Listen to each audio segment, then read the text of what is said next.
Now यहाँ पे जो हमने फंक्शनल व्यूज़ यूज़ किए हैं और कुछ क्लास बेस्ड व्यू भी यूज़ किए हैं, तो उनको हम यहाँ पे रिमूव करके कुछ और यहाँ पे यूज़ करेंगे। कुछ जेनेरिक व्यूज़ हमारे पास अवेलेबल हैं, बिल्ट इन व्यूज़ क्लासेस यहाँ पे अवेलेबल हैं, जिनको हम इनहेरिट करके अपने जो क्लास है उसकी जो बिहेवियर है उसको थोड़ा सा और एक्सटेंड कर सकते हैं। मतलब बहुत सारा जो काम है वो हमको यहाँ पे नहीं करना पड़ेगा।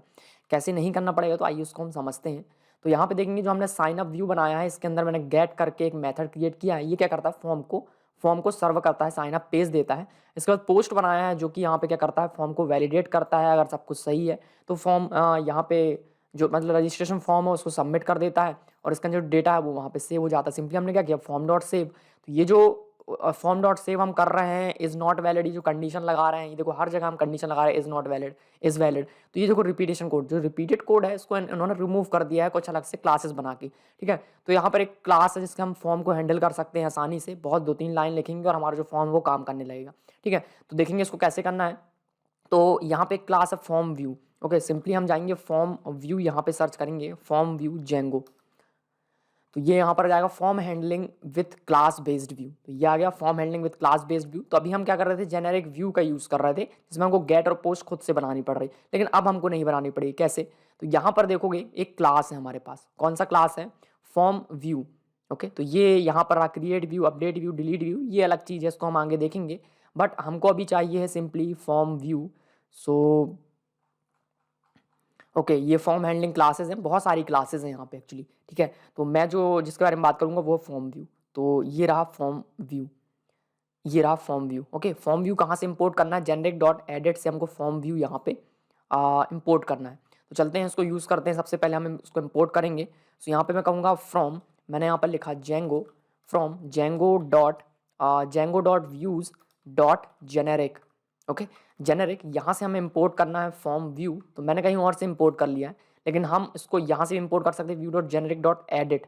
ठीक है, तो जेनेरिक डॉट मैंने यहाँ पर लिखा एडिट और यहाँ से मैंने फॉर्म व्यू को इंपोर्ट किया। ठीक है, सो ये हो गया। फॉर्म व्यू इंपोर्ट करने के बाद हमको क्या करना है, तो अभी मैं क्या कर रहा हूँ, इस लाइन है जो साइन अप व्यू है इसको मैं कमेंट कर देता हूँ। ठीक है, तो ये मैंने साइन अप व्यू को कमेंट किया, मल्टी लाइन कमेंट है, तो ये मैंने इसको कमेंट कर दिया।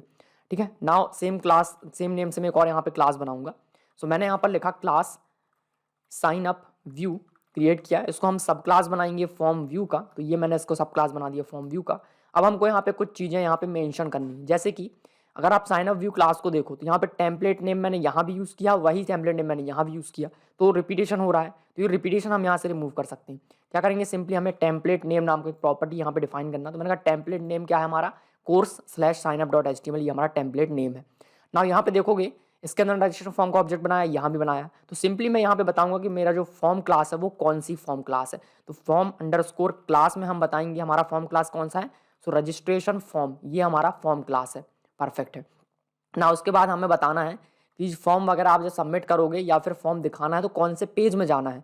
तो यहाँ पर दिखाना है मुझे कौन सा पेज सर्व करना है, तो सक्सेस URL, ये रहा सक्सेस अंडरस्कोर URL। तो यहाँ पे मैं बताऊंगा success URL is equal to, success URL मतलब कि अभी हम क्या कर रहे हैं, जैसे ही फॉर्म हमारा सबमिट होता है, फॉर्म सबमिट होने के बाद हम कहाँ जा रहे हैं, लॉगिन में। तो लॉगिन करने के लिए हमारा URL क्या है वो मुझे यहाँ बताना। मैंने कहा स्लैश लॉगिन, ये मेरा यहाँ पे URL है, स्लैश लॉगिन। ठीक है, बस मुझे 3 लाइन ही लिखनी है अभी यहाँ पे और मेरा काम यहाँ पे प्रॉपर हो जाएगा। ठीक है, ना चलते हैं। अभी देखो ये वाला कोड तो यहाँ पे कमेंटेड है ना, वापस आते हैं, इसको एक बार टेस्ट करेंगे।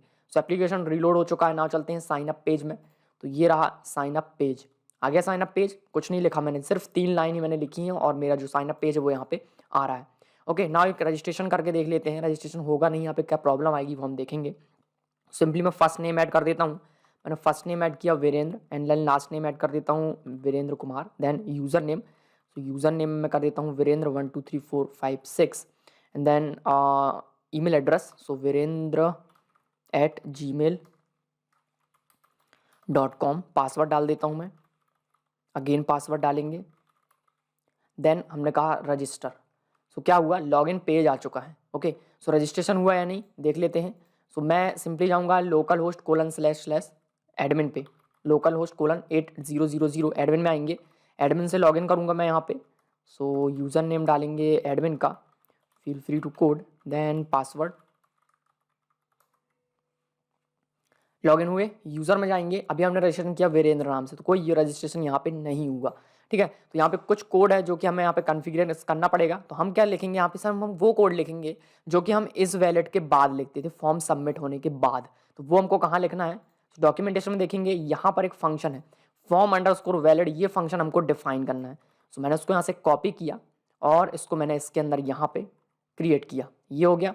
ना ये फंक्शन कब कॉल होगा, जब आपका फॉर्म वैलिड हो जाएगा, ठीक है। जो भी वैलिड कोड, फॉर्म वैलिड होने के बाद जो आप कोड लिख रहे हैं ना, वो कोड आपको यहाँ पे लिखना। तो यहाँ पे देखो सबमिट जब फॉर्म हो रहा था तो फॉर्म को हम इस वैलिड के बाद क्या कर रहे थे, सिंपली एक यूज़र हमने एक्सेस किया फॉर्म डॉट सेव करके, और फिर इसके बाद अगर यूज़र नन नहीं है तो हमने रिडायरेक्ट किया है। ओके, तो ये वाले जो सिंपली मुझे इसको सेव करने वाला कोड यहाँ से उठाना है और इसके अंदर मैं इसको यहाँ पर लिख दूंगा। तो इससे क्या होगा, मैंने यहाँ पर जो फॉर्म है, ये फॉर्म मैंने इस फॉर्म को सेव कर दिया। सेव करने के बाद कोई एक्सेप्शन है, कोई एरर नहीं आएगा, तो सिंपली मैंने क्या किया, return super dot form valid. तो ये क्या करेगा कि रिस्पॉन्स सेंड कर देगा, मतलब सिंपली ये क्या करेगा, ये वाला पेज यहाँ से रिटर्न कर देगा अगर सब कुछ प्रॉपर हो गया तो, ठीक है। अगर फॉर्म वैलिड नहीं है तो जो भी एरर थी वो मिल जाएगा। बस इतना ही मुझे कोड लिखना है, इससे मेरा काम यहाँ पे हो जाएगा। नाउ चलते हैं साइन अप पेज में, और ओके साइन अप पेज आ चुका है। नाउ अगेन ट्राई करेंगे, सामने यहाँ पर का Virendra Kumar, then user name Virendra, then email ID वीरेंद्र@gmail.com, पासवर्ड डालेंगे अगेन, देन एंटर प्रेस किया, रजिस्टर हो चुके हैं हम। वापस आएंगे, देखेंगे यूज़र एडमिन पैनल में, तो यहाँ पर देखोगे एक यूज़र ऐड हो चुका है जो कि है वीरेंद्र। ओके, तो मैंने यहाँ पर क्या किया, सारा कोड रिमूव कर दिया, मैंने सिर्फ एक फॉर्म व्यू का ऐसा सब क्लास क्रिएट किया। तो इसके अंदर जो रिपीटेड इन्फॉर्मेशन थी वो मैंने सिंपली यहाँ बता दिया, और जो रिपीटेड कोड था वो रिमूव करके सिंपली हमने वो कोड लिखा जो कि फॉर्म वैलिड होने के बाद मुझे लिखना था। ओके, बस इतना ही करना है, आपका पेज भी दिखने लगेगा और जो फॉर्म है वो सबमिट हो गया। तो इसके बाद वाली वीडियो में मैं आपको बताऊंगा कि जो लॉगिन वाला कोड है इसको मैं कैसे प्रॉपर ये सब चीज़ें रिमूव करके सिंपली इसको भी 4-5 लाइन में कवर कर सकता हूँ। लेकिन लॉगिन में थोड़ा सा हमको चेंज करना पड़ेगा, वो कौन सी चीज़ है जिसको हमें चेंज करना है, देखेंगे नेक्स्ट वीडियो में।